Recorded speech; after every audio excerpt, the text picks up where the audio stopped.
Debt is the enemy. Debt is the enemy. Debt is the enemy. Say it with me. Debt is the enemy. Debt has left a trail of destruction in its wake worse than the greatest tornado. Kingdoms have fallen because of it. Governments have sent countless people to die in battle because of it. People have taken their own lives because of it. Families have been destroyed because of debt. Why does this happen? It's so simple.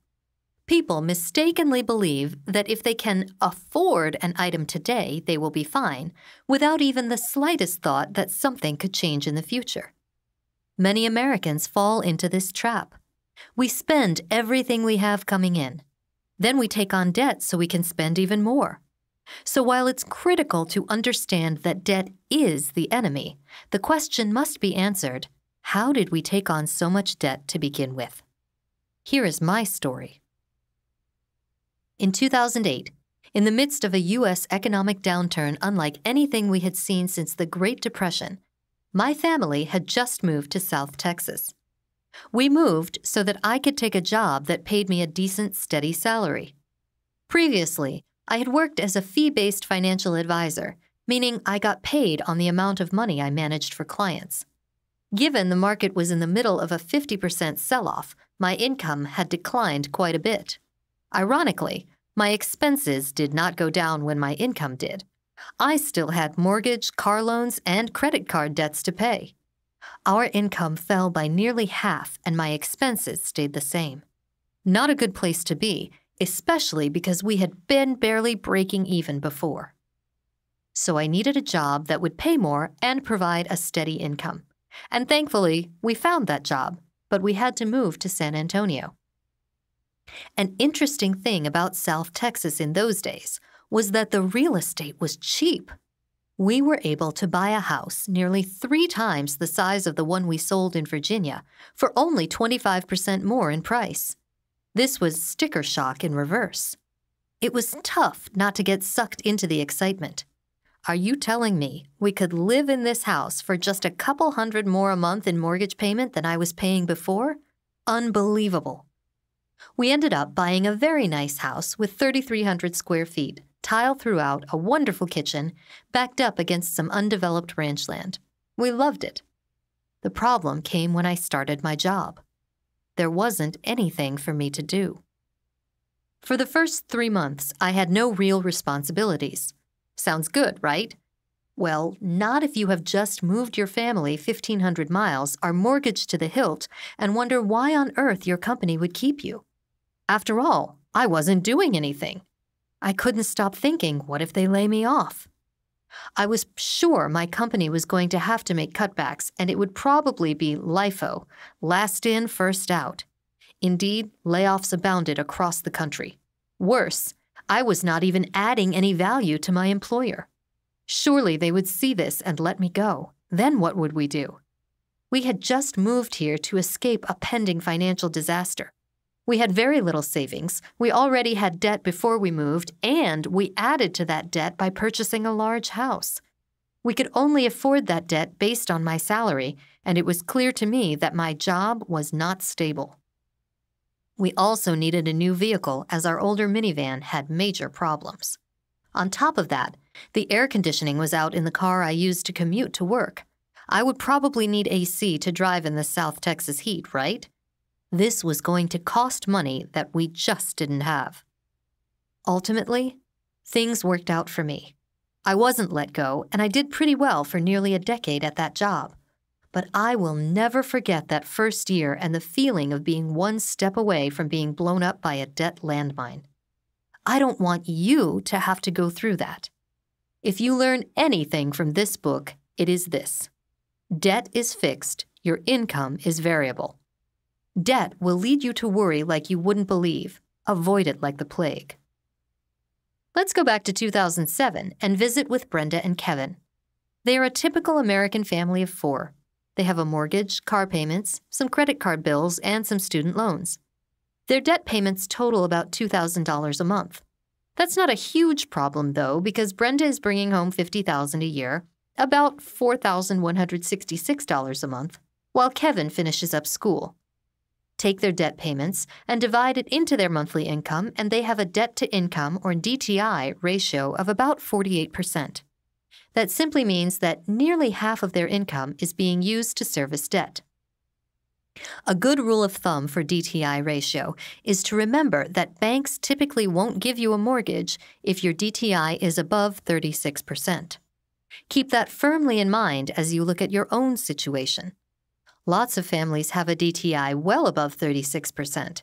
However, so if this is you, don't think you're alone. You are not. Ideally, we'd want you to have no debt, but a DTI of less than 25% is good. That's the goal I'd recommend for you. Shoot to get your DTI below 25%. Unfortunately, because Brenda and Kevin spent half their income on debt, it is difficult for them to save. They still have living expenses. They have to eat, fill the car with gas, pay doctor's bills, etc. It stinks that they can't save, but what can they do? They have to get by today. They'll worry about the future, well, in the future. Of course, they have no emergency fund either, so they hope the air conditioning won't break down or something. Today is what matters, and they are making ends meet. Not a perfect financial scenario by any stretch of the imagination, but like most Americans, they're getting by. Then 2008 hits. One day, Brenda goes into her office, and her boss asks to see her. The boss says that while the company is not laying people off, everyone is going to have to sacrifice a bit. A shared sacrifice, her boss calls it. All the executives will take a 33% pay cut, and they're asking non-executives to take a 20% cut until they can right the ship. We know this will be tough on everyone, she says, but at least we still have our jobs. I have a lot of friends who are without work now. Somehow, this is supposed to make Brenda feel better, that other people are worse off. Brenda quickly calculates what a 20% pay cut means. This is not going to be good. They are just getting by on $50,000 a year of income. How are they going to make this work on $40,000? After all, 48% of their income goes to pay debt. Going forward, because of the pay cut, 60% of their income will go to debt. Look at Table 1. You will see Brenda's income drop from $50,000 in 2007 to $40,000 in 2008. Now look at the total expenses, which are their living expenses plus debt payments. These stay the same, $49,000. $40,000 coming in, but $49,000 going out means they have a $9,000 deficit. To plug that deficit, they would have to use savings or borrow. Unfortunately, they don't have any savings, so they have to borrow. Brenda and Kevin borrow $9,000, which adds to their total debt. Total expenses have also gone up proportionally to their increase in debt. In this example, the additional $9,000 in debt equals another $1,080 in annualized debt payments. They still have $25,000 living expenses, but their debt payments have increased to $25,080, meaning that their total expenses are $50,080, but their income is still only $40,000. Unless they bring in more income, Brenda and Kevin's deficits will continue to grow, as will their debt and their debt payments.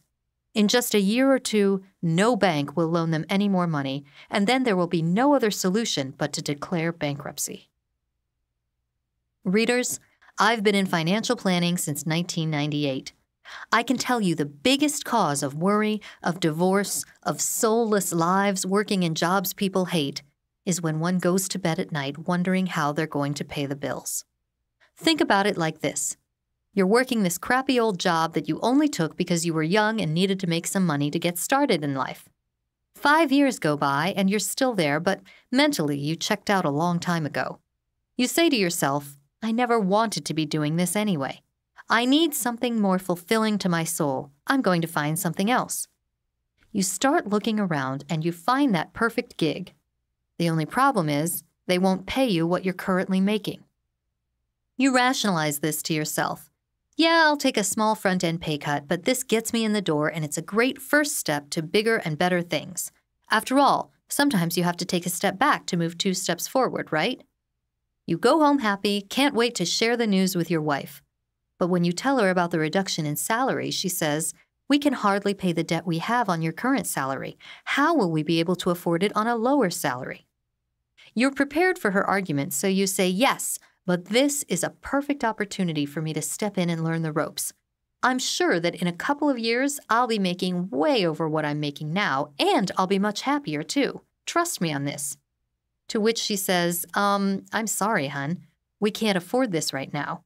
We are drowning in debt as it is. Maybe when we've paid down some of this, you can go back to them. You tried desperately to convince her. It's going to work out, I promise. Haven't you heard of all those successful business owners who started by leveraging their credit cards to the max? Now look where they are. It can work. She responds, we are already in more debt than we can afford. Don't you see that? And of course, she is right. You have too much debt and you are stuck. Remember, debt is not your friend. It's a seducer, always tempting, always inviting you to buy something. This item only costs $100. Just put it on the plastic card. You need, deserve, want it, the tempter says. It is so easy to fall into the temptation. Avoid it. I can hear some now saying, how else am I going to get a mortgage or buy a car without taking on debt? I get that. We will be discussing various financing strategies later in this book. But remember, even when you are buying a home, you may be able to afford it today, but what if? What if your income drops, your bonus doesn't matriculate, you get laid off?